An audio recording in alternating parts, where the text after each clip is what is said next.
यानंतरची बातमी राज्यातल्या पावसासंदर्भातली। पुढील 2 दिवसांमध्ये मुंबई आणि कोकणामध्ये ऑरेंज अलर्ट जारी करण्यात आलाय।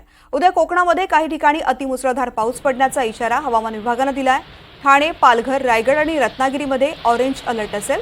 त्याचप्रमाणे पुणे जिल्ह्याच्या घाटमाथ्यावरही मुसळधार पावसाची शक्यता आहे।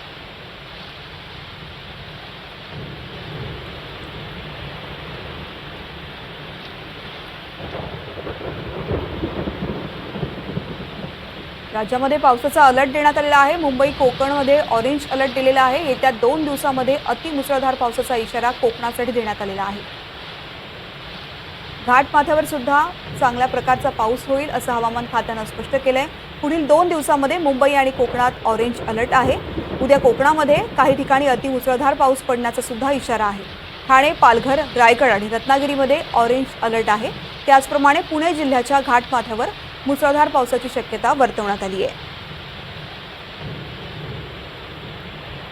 जिल्ह्यामध्ये गेले 15 दिवस आपण पाहतोय पावसाने दडी मारली होती, परंतु आज पहाटेपासून सिंधुदुर्ग जिल्ह्यात मुसळधार पावसाने अशी सुरुवात केली आहे। तुफान बॅटिंग अशी पावसाने सुरू केलेली आपण पाहतोय। ही जी आपण दृश्य पाहतोय ती पीठढवळ नदीवरची दृश्य आहेत।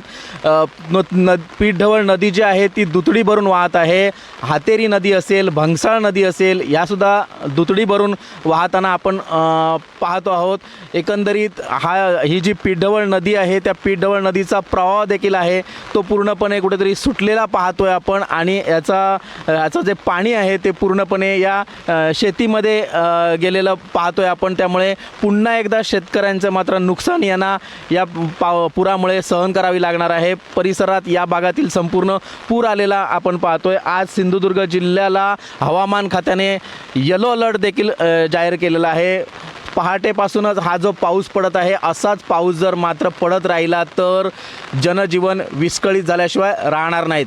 कॅमेरा पर्सन राहुलसह गुरुप्रसाद दळवी, NDTV मराठी, सिंधुदुर्ग।